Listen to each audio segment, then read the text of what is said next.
I have multiple and they are long. Buckle up, these were all when I was a kid. The big juicy story is at 3. I'd like to preface by saying I'm a skeptic now, but I can't deny I've seen/heard some weird stuff when I was younger I cannot explain.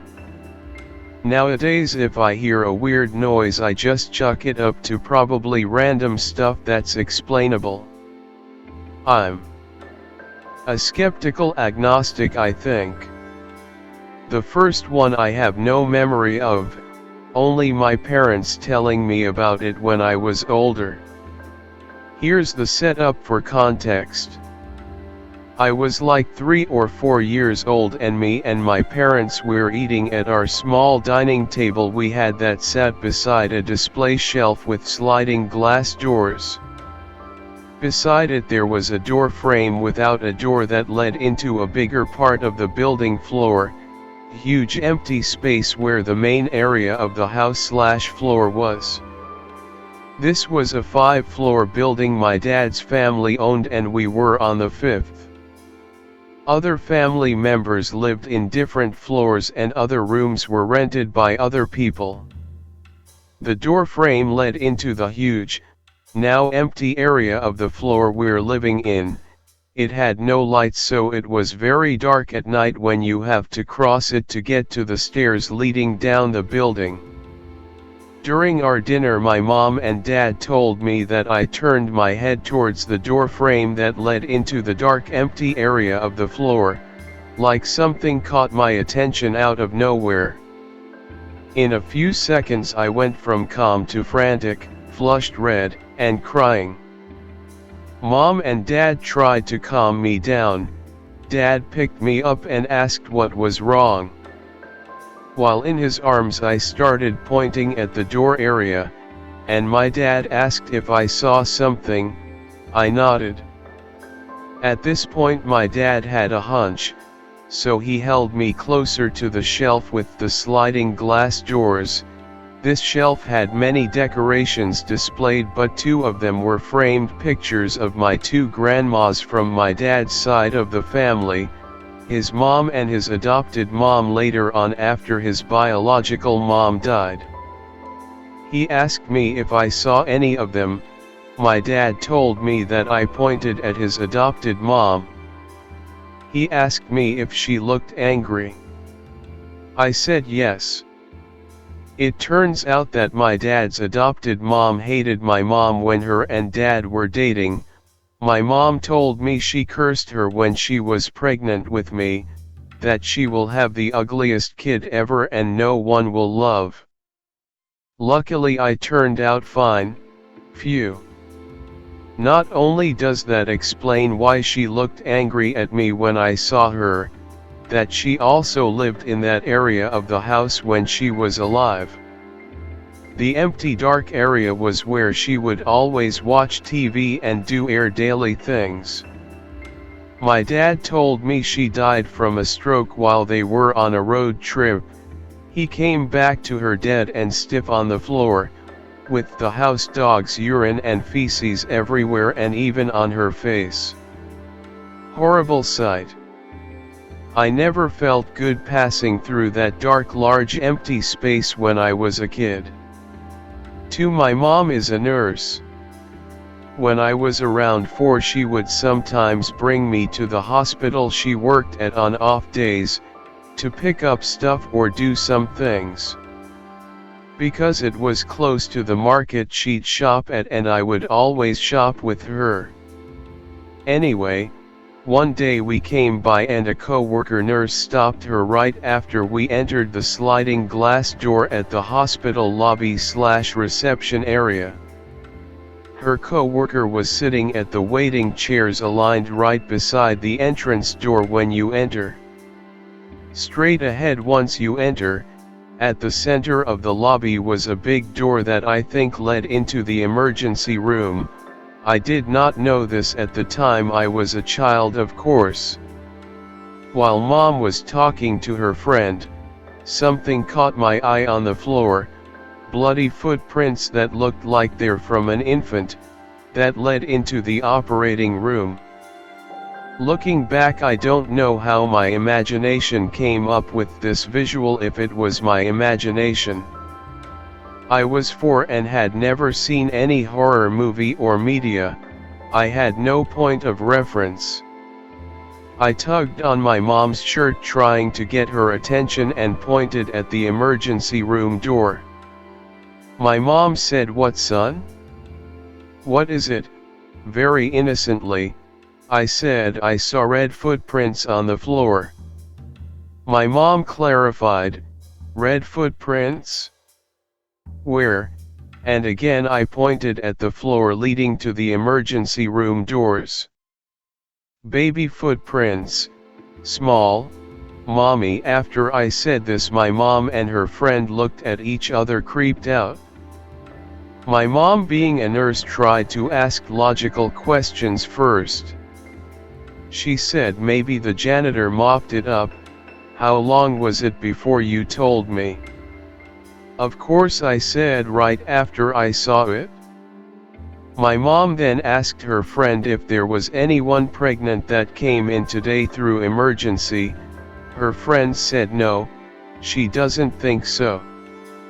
That was it. We never found out. I guess I just saw ghostly baby footprints leading into the emergency room. 3. This one is the longest and the activity spanned a few days. I was in 2nd grade.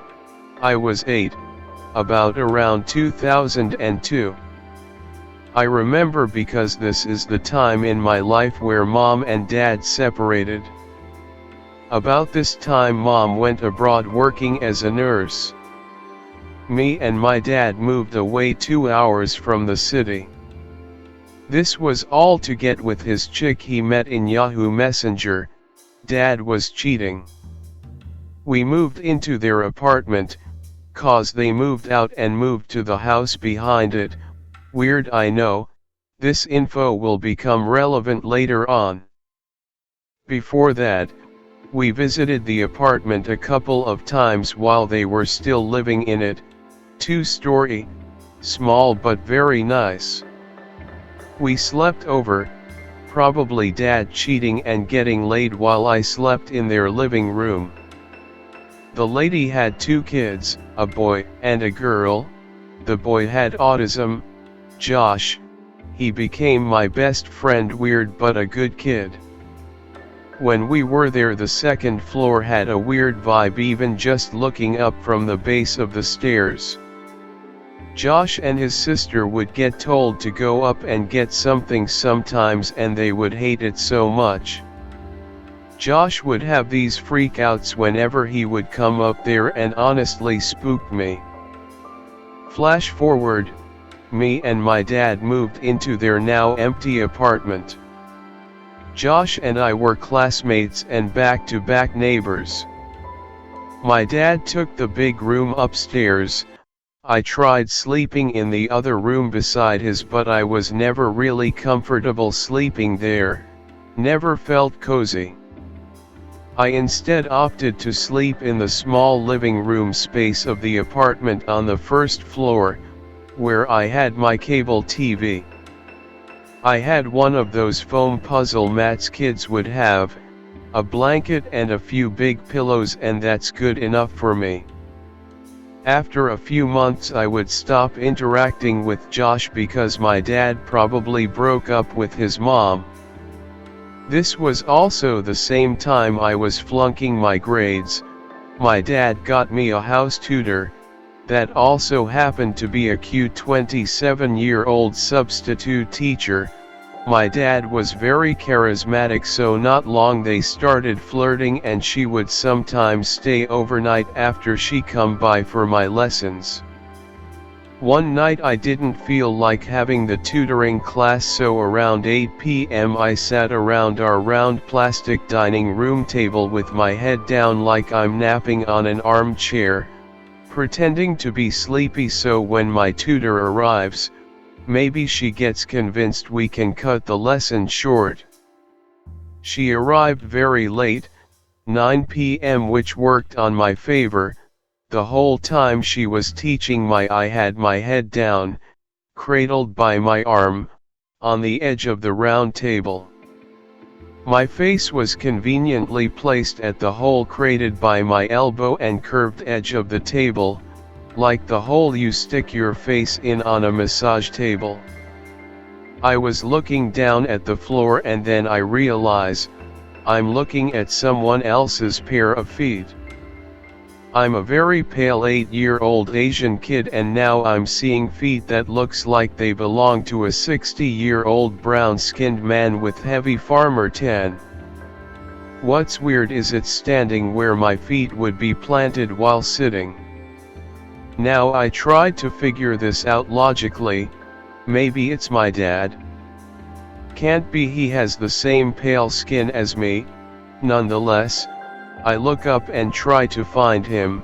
Exactly across the apartment from where I am, I saw him come out the bathroom, wiping his feet on the rug. I said to myself, okay, that's not my dad, and then I looked down, tanned old person's feet were gone. Looked for my feet, they were tucked under the chair. This all happened within a few seconds, so my tutor did not notice anything weird. This is where the weird stuff starts happening. The weekend after this happened, my tutor and my dad's friend came by just to hang out and chat. After dinner we stayed on our crummy round dining table, yes, the same one earlier. I was one of those kids that adults liked having around, because I kinda just treat them as live podcasts and I would only butt in when I have something interesting to say. So I was listening to them, and all of the sudden mid-sentence my tutor stopped talking for a quick second, and looked up the upper part of the stairs, then carried on. It was to her right from where she's seated. My dad's friend then replied to what she said, but then also got distracted and looked towards the base of the stairs. Immediately my tutor interrupts him and asks, "What did you see?" And to make sure there's no bullshitting, she also gave her answer in sync with him. They both said feet. At this point we were all spooked. Especially me, because I have not told anyone what I saw before. The apartment stairs were comprised of 2 sections, the main flight that's made out of wood and the last 3 steps that turns towards the kitchen area that's made out of tiles. My tutor then told him I saw a pair of feet descending from the top of the 2nd floor until midway down the stairs. My dad's friend then said I saw it just reaching the base of the stairs and turning towards us, but it's so weird cause you can't see the part where it sliced off. Your mind kind of just blurs it out, your vision. Then I chimed in. I said I saw feet too last, insert weekday here, that I can't remember, and then what made them believe me is that I said details on its appearance that they know but never discussed. So that was it officially. We had disembodied ghost feet walking around our apartment, and it comes from upstairs. I got spooked because the whole time I was sleeping on my puzzle mat on the living room floor, that thing has just been walking around me at night and during the day without me seeing it. 3b After I got spooked about the thought of ghost feet walking around while I slept on the floor, I told my dad I want to sleep in my room upstairs. The same night I woke up around 1 or 2 a.m. with a bad stomach and went straight to the bathroom downstairs. Problem: there's no more toilet paper, so I start calling for my dad, trying to wake him up. Took him like 10 to 15 minutes before he responded to me. I returned to my room and again woke up around maybe 5 or 6 a.m. I remember the light shining into my room looked like sunrise. I woke up prone on the bed with my head facing toward my open bedroom door. I saw my dad peek out the right side. He told me, "Hey, I finished doing laundry for tomorrow, go back to sleep." He meant my uniforms for school. Tomorrow is Monday. Then he passed by my door and probably slept in his room. Now I wake up again, same position, my dad peeked from the side again, 100% same angle, same pose, same shirt, and told me in a very monotone voice, "Wake up," and then he also passed by my door towards his bedroom. In my head I was like, okay, weird. I got up and stepped out my room. This took like 2 to 3 seconds. When I glance into my dad's open bedroom, he does not have his shirt on and he's already snoring. I know my dad, he only snores when in deep sleep and you can't fake it too. He has a really bad snore. So I was like, that's odd. I try to test him. I think he's messing with me. I try to wake him up, knowing my dad very well. Me and mom would always ask him stuff even mid-sleep and he would answer very cranky and annoyed while half asleep. Like accurately, if you ask where's the keys you will find it. Anyway, I test him and ask, Dad, did you wake me up? His face scrunched, annoyed. What? No, and then went back to snoring a few seconds later. At this point I'm genuinely weirded out, but not spooked. My dad woke up around noon and he asked me about my question. I told him everything, about how I saw him by the door waking me up. He said the last time he talked to me was about the laundry during the early morning. He then told me about when I woke him up in the middle of the night, why it took him long to respond to my calls downstairs. He said he woke up and froze in bed because he was hearing multiple muffled voices coming from my room. He said he couldn't understand what they were talking about, but it was very distinct and you can hear different people talking. He first thought they were intruders and was thinking how he will handle it.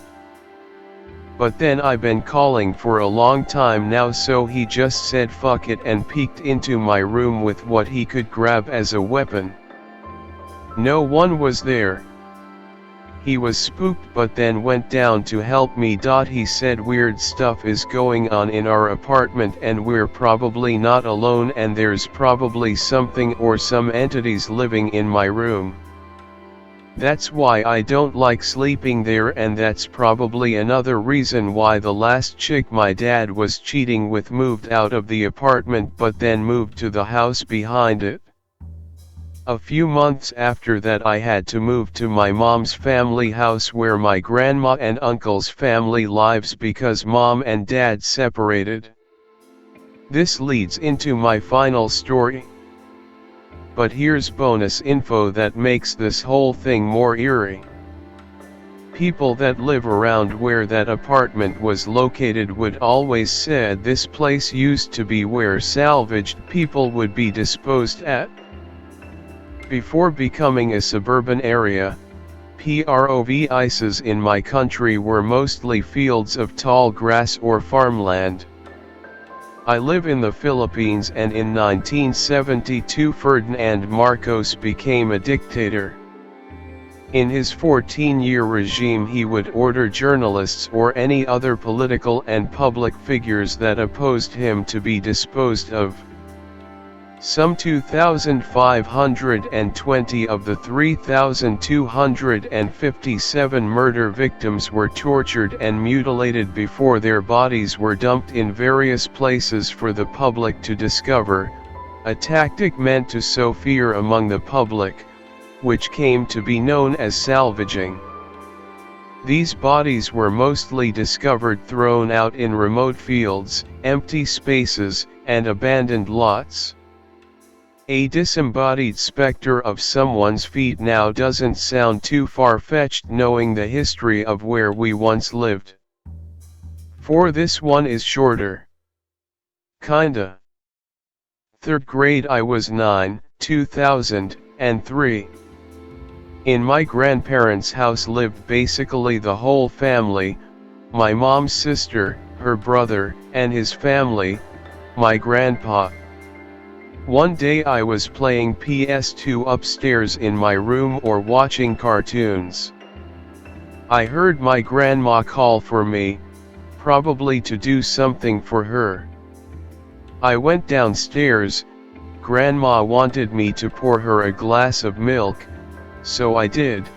I also grabbed one for myself. Calcium is good. Handed her the glass of milk and I kinda stayed for a bit and was watching TV with her. After a few minutes I started hearing footsteps above us. Heavy. The floor above us was the 3rd floor and the flooring is made of wood. So any sort of noise on it would be heard. I'm sure all of you would know the difference between a footstep on a wooden floor and an object dropping with a loud thud. These were footsteps. There was a cadence to it and you can hear the shifting of weights across the feet as you hear the walking. It sounded like someone big or heavy, like a big person. At this point I'm spooked. I told my grandma, "Grandma, do you hear that?" She replied with, "Yes, someone's upstairs." "Why?" And then I told her, "We're the only 2 people in the house right now. Uncle is out with his family, Grandpa and Aunt are out and about doing their thing." My grandma gave me a nervous laugh and tried to shrug it off in an endearing way so I won't get scared. "Oh, you know, maybe it's just your great-grandfather. The footsteps sound heavy."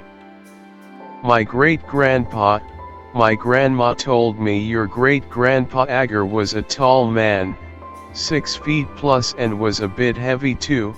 He died in your room, in the same bed where you sleep. He's probably just hanging out looking after you." I don't remember how I spent the rest of the day after knowing that. I think I played outside with my friends after my auntie got back. But I guess I just forgot about it and did not get spooked sleeping in my room since it's just my great-grandpa. That was the last paranormal experience I had before it kinda just stopped. People in my country believe children are born with their 3rd eyes open. That's why they're more susceptible and able to sense and see these things. And when you grow up your 3rd eye closes or gets weaker. I have a few more smaller experiences, but mostly just small stuff like weird sounds and stuff that happened in between these stories. I don't experience anything paranormal anymore. I honestly wish I can again, not to get spooked but to maybe experience it and deduce and reason with it now that I am more older and know more about the world.